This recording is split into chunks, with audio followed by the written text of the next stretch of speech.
கண்டிப்பா இந்த 2026 ஆட்சி மாற்றம் கண்டிப்பா தேவைப்படுகிறது.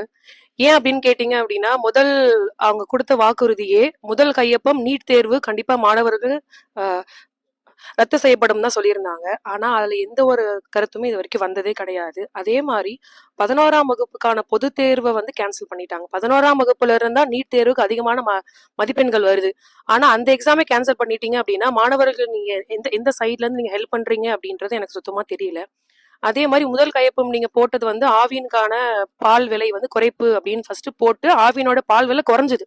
ஆனா அந்த 4 வருஷத்துல பால் விலை உயர்ந்ததான் செய்தே தவிர அதே விலையோ இல்லையோ இருந்ததோ இல்ல அதை விட விலை குறைவாகவோ ஆகவே இல்லை. பெண்களுக்கு குறிப்பிட்ட எந்த ஒரு பாதுகாப்பும் கிடையாது. பிங்க் பஸ்ன்னு சொல்றீங்க. அந்த பிங்க் பஸ்ல பெண்களுக்கு இலவசம்னு சொல்லி பெண்கள் இருக்காங்க. ஆனா பெண்கள் அதிகமா போற பகுதியில ஆண்களும் அதிகமா ராகிங் செய்யப்படுது. பின்னாடி உரசுறது, போறது, வர்றது இந்த மாதிரி பெண்களுக்கான குற்றங்கள் நிறைய இருக்குது.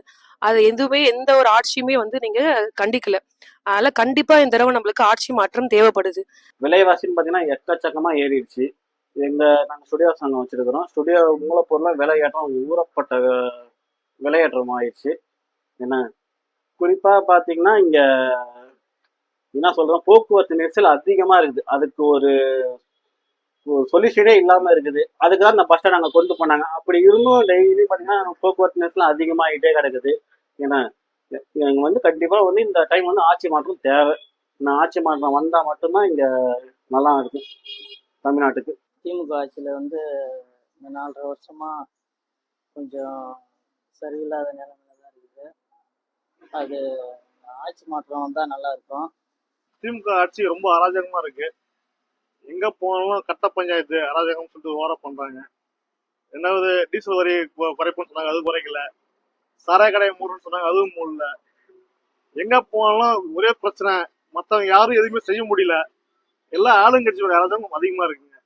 இந்த லாஸ்ட் 5 இயர்ஸ் தான் நிறைய கேள்வி. இப்போ கூட நார்மலா எப்ஸ்டின் ஃபைல்ஸ்னு சொல்லிட்டு நிறைய ரிலீஸ் பண்ணாங்க. இதெல்லாம் பார்க்கும்போது ரொம்ப பயமா இருக்கு. லைக் வெளியில வர்றதுக்கும் பயமா இருக்கு. இப்போ எங்களுக்கெல்லாம் பசங்க, குட்டி பசங்க இருக்காங்க. இப்போ அவங்க வெளியில போகணும்னாலே ரொம்ப கஷ்டமா இருக்கு. ஐயோ வெளியில அனுப்பணும், ஐயோ பாப்பா என்ன பண்ணிட்டு இருப்பா, யாராச்சும் ஏதாச்சும் பண்ணுவாங்க, இந்த மாதிரி ஒரு ஃபியர்னஸ் விளையாட அனுப்புறதுக்கு கூட அவ்வளவு கஷ்டமா இருக்கு. அதாவது வீட்டுக்குள்ளேயே வச்சு வச்சு வளர்க்க வேண்டியதா இருக்கு. திமுக ஆட்சியில தள்ளுபடி பண்றாங்க, பயிர்கள் தள்ளுபடி பண்றாங்க, தள்ளுபடி பண்ணவே இல்லை. போன மாதிரியும் தள்ளுபடி பண்ணணும்னு சொல்லி அம்மா ஆட்சியில 2 மாதிரி தள்ளுபடி பண்ணாங்க. விவசாய கடை இவங்க ஒரு தடவை கூட விவசாய கடை தள்ளுபடி பண்ணல. அதனால மக்கள் நாங்க எங்க எல்லாம் நாங்க ரெட்டலைக்கு தான் ஓட்டு போடுற மாதிரி எப்படி பிடிக்கிறோம்.